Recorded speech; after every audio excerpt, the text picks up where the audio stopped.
Hello, my name is Nathan Rock, and this is going to be my second video demonstrating an X problem. So for this X problem, I went through and chose number 16 for a couple different reasons. Um, First and foremost, felt fairly relevant to the course, on account of it being a poli-sci class and all, but also because different mechanisms for voting have become more and more prevalent. Look at Maine that back in 2016 switched to approval voting. The fact of the matter is different mechanisms to vote have become more and more relevant, and so I feel it's interesting to go through and look at it. And the second reason I chose it is because, well, it's an interesting problem, but on top of that, the primaries are coming up, and so seeing how different voters go about making their choices as more and more people declare their candidacies in this upcoming 2024 election is going to be fairly interesting, at least in my eyes. So, a little backstory on this problem. We have 3 voters, and they're deciding between 7 different candidates, candidates A through G. And the first part of the problem, part A, is just going to be making the top cycle. We're going to have to do a little bit of work before we can actually go about finding that top cycle through. So let me go and run you through that. So here we have the 3 voters. Here we have their list of choices in order.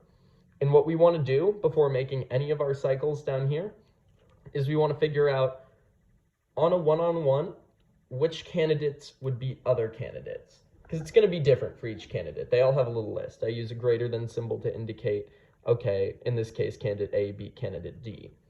But how do we determine whether or not a candidate beat another one? Well, let's see.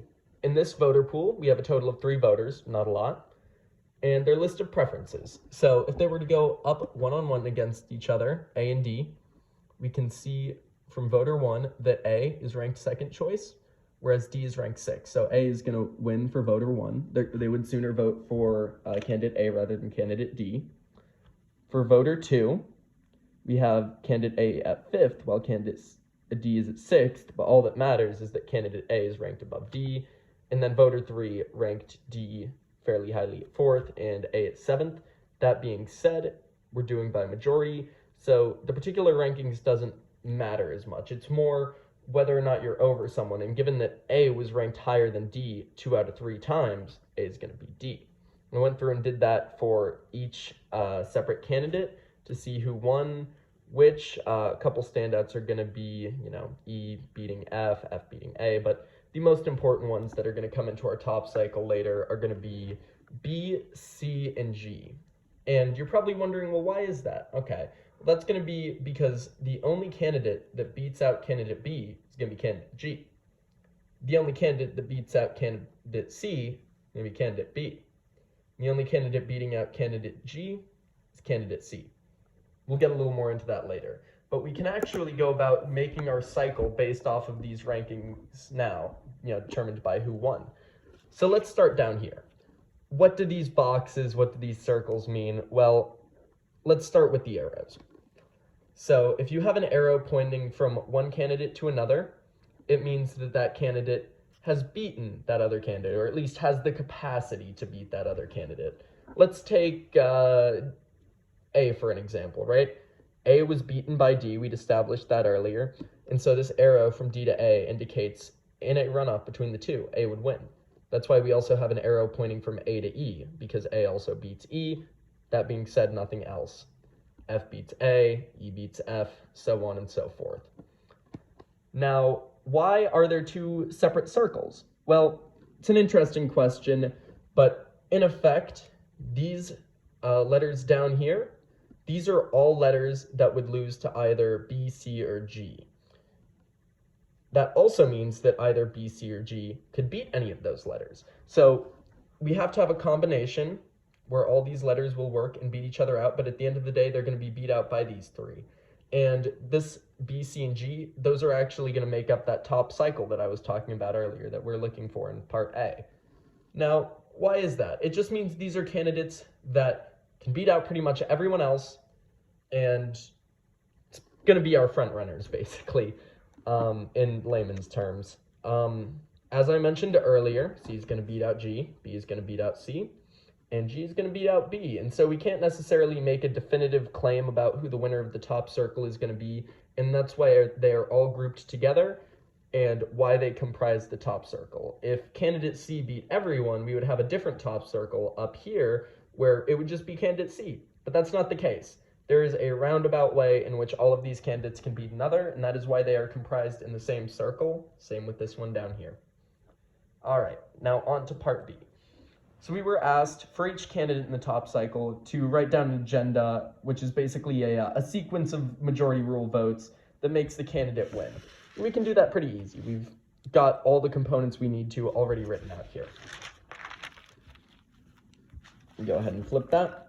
So as the problem specified, we're talking about a sequence of majority rule votes that leads to the different win agendas.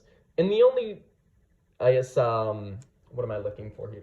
The only candidates that do have set firm win agendas are going to be those ones in the top cycle, B, C, and G. Here's how you go about making those win conditions. It's going to be a series of runoffs. Let's say that first one is between B and C.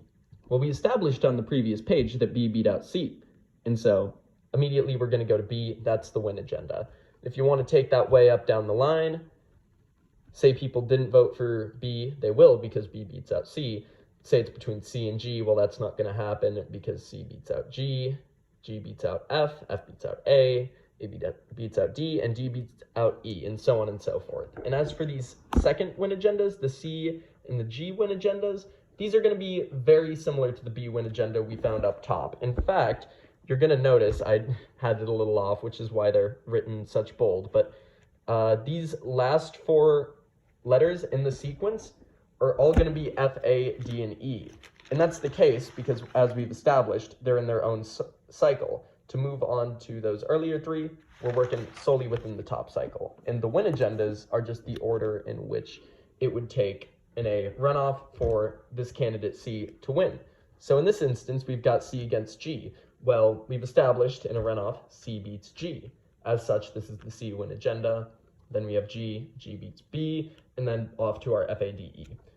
Same thing with G down here. We're going to say in a runoff between G and B, we have the arrows marked in to indicate that G wins, and then G beats B, B beats C, C beats F, so on and so forth.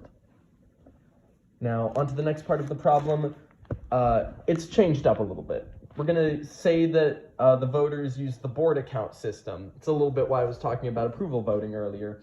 The board account system is effectively a different means of having people vote, right? So each list of voter preferences is going to be assigned a point value. So there's a total of 7 candidates, and if you're someone's first choice, you're going to get 6 points. If you're their last choice, well, you're going to get 0 points. And from there, you tally up how many points each candidate has and list them off here. Already gone ahead and done all that work for us, but let's say candidate A. We'll count up their points now. Well, they were voter C's second choice, and so they're going to get 5 points from there, 2 points from voter 2, whose fourth choice they were, and 0 from voter 3, which brings A's total board account points to 7. And we went through and done this, and the definitive winner of them was candidate C at 14 points. We can find that from the 6 points they got from voter 1, the 4 they got from voter 2, and the other 4 they got from voter 3, bringing it to a total of 14. And as for part D, is the board account winner also the Condorcet winner? Now, little backstory on this. What it takes to be a Condorcet winner is a little different from a board account winner. But to boil it down for you, in this case, there's not going to be a Condorcet winner. A Condorcet winner is a winner that beats every other winner every time. And since we have a top cycle comprised of 3 different candidates, there's not going to be a Condorcet winner. If it was the case that, let's say this was a 3-person cycle, or no, that's besides the point. Say we had another candidate after G. Say we had candidate H, and candidate H beat everyone in here, candidate H beat everyone in here, then that would be the Condorcet winner. But since that's not the case, and we have 3 winners that could beat each other under different conditions, there will not be a Condorcet winner. And on to this next section. The question is, and it's more of a setup for the following question, but 16E is which candidate does the worst in the board account. If we flip one page prior and take a look over here, we can see candidate D at a total of 5 points did by all means the worst. And the question after this, and our final question, 16F, is going to be, say that the person who did the worst in the board account, which is just our answer in the previous question, E is that already established. Now, say they were sad that they lost. Say they were sad they came in last, and they requested that another candidate drop out. The question is, if another candidate, any of the candidates, happen to drop out, is it possible that candidate D, with the total of 5 board account points, would not be in last? Now that there's only 6 candidates that we're considering, the board account points are going to be 5, 4, 3, 2, 1, and 0. And I actually went through a little bit earlier and made a list of the different conditions in which things could change based on which person drops. So like if candidate C drops, doesn't change the outcome. Candidate D is still in last. And in some of these outcomes with candidates dropping, D could even lose by a larger margin. But there is one outcome in which another candidate dropping will result in D not taking exact last. It would tie for last if candidate G were to drop out of the race. If we look at this here, we can see that candidate D, once again, as was prior the case, comes up with a total of 5 board account points from voter 1, voter 2, and 3 from voter 3. Now, which candidate ties for it? That is going to be candidate E, who had prior had 6 board account points, but on merit of candidate G leaving, has gone to 3 from voter 1, 0 from voter 2, and 2 from voter 3, leaving a total of 5 board account points, and thus making candidate D not necessarily last, but tied for last. Thank you very much for listening. I hope you have a lovely day. Bye now.